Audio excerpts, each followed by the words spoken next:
Hi everybody, this is Maria Cruz-Rodriguez, and today I want to talk about 4 common terms you need to know when buying a house. So I'm just going to jump into it. So the first one is down payment. So what do we mean by a down payment? So the down payment is basically the portion of the purchase price that you will pay at the close of escrow.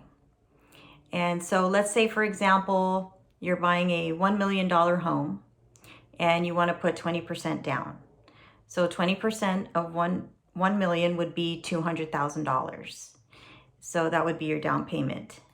Now, I also wanted to add that when we submit offers to the seller on the contract, and this is the California Association of Realtors contracts, it's the nationwide contract that we use. On the car contract, it has a section of what is your initial or basically your earnest money deposit. We call it an EMD. Sometimes it's called the good faith deposit or initial money deposit, and that's usually 3%. So, and that basically shows the seller that you are serious about buying the house and that you are going to submit money in the beginning of the process into escrow 3%. So that would be $30,000. Okay, and then that's basically held into escrow until it closes.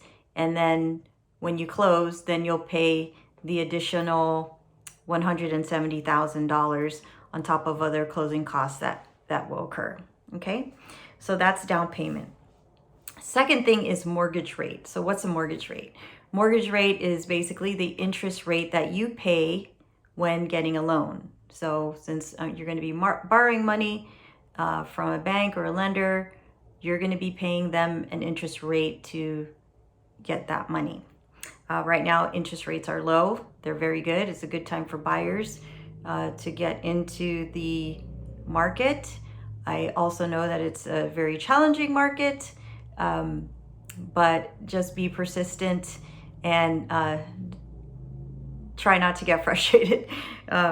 But it can happen. There are people that are buying, and spring is around the corner.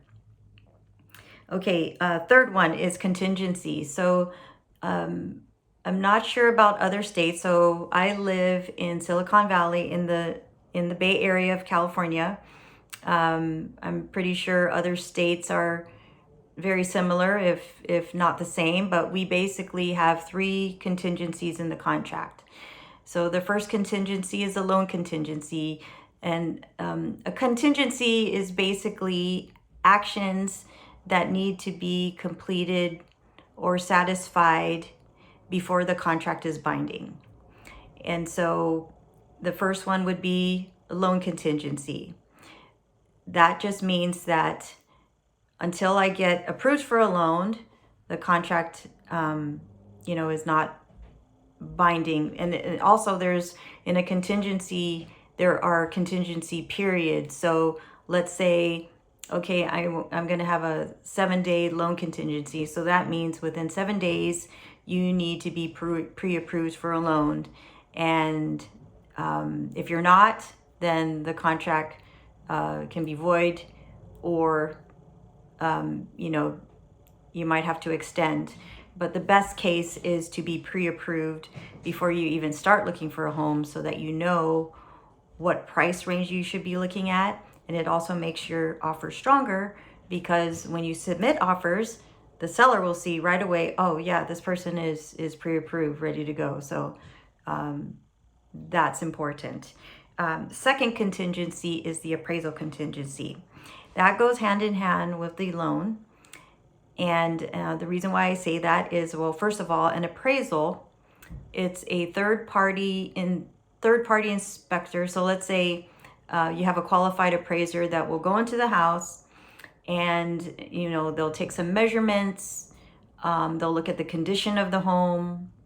They'll look at comps, houses that are of similar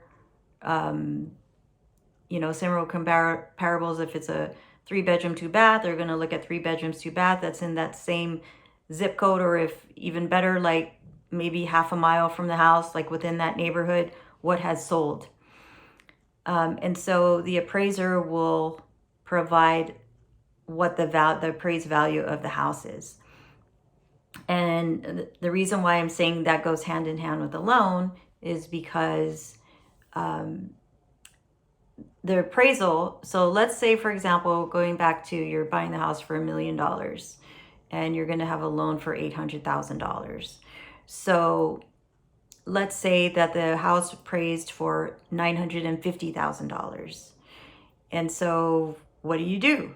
So, because it didn't appraise. So one, you can either pull out of the contract saying we have an appraisal contingency and it didn't appraise. I can't move forward on this, so you pull out. Second thing is you're like, oh no, I really want this house. I gotta have this house. Well, I do have savings, or maybe your parents gifted you some money and I will pay that additional $50,000. So you do that. Third, you might have the seller reducing the price to say, okay, instead of $1 million, we'll sell it to you for $950. But I don't see that happening right now. It's a seller's market. But anyway, those are just some of the scenarios that could happen with the appraisal contingency. And fourth and final are disclosures. So what are disclosures? So disclosures they're reports and information that the seller provides that will basically give you information as far as like the condition of the house, were there any updates or renovations done to the house? Did anybody pass away in the house? It's like a history of the house. Were there any, did an animal live there? Were there dogs or pets, cats, any rodents? So they disclose, they have a questionnaire that they fill out. So they will disclose to you information on the house. And in addition to disclosures, there are third-party inspections done. It depends. Some sellers pay for it, some don't. But generally, there's a property inspection, there is a termite inspection, and then there's the roof inspection. So you want to look through all of that. And what the sellers usually want is that, like, let's say it's part of the inspection. Actually, I didn't cover that part. Let me go back to contingency. So on the contingencies, there is the inspection contingency, and the disclosures are part of that. So the inspection contingency basically provides you a time period of where, let's say I have a 1 week inspection contingency. So you have 1 week to look through all the disclosures, go through the house, do your own inspection. You can call other inspectors if you want, call your, your friend that's a contractor to come in and check it out. So it's basically an inspection contingency, and the disclosures go hand in hand with that. And so once you're satisfied and you release all the contingencies saying, okay, we're good with the loan, appraisal, we're good, disclosures, I'm satisfied. And then once that's all signed off, now you have a binding contract. So that's it in a nutshell. But if you have any more questions or interested in, just asking me any questions regarding the buying process, I'd be happy to help and guide you. And until then, I look forward to seeing you again. If you could press a like to my video, I'd really appreciate you. And also, if you could follow me, I'll be adding more videos to come. I'm new on YouTube, but I really just want to share some information to people on real estate in the Bay Area, how to sell, and the buying process as well. And I'm here for you. Thank you. Bye.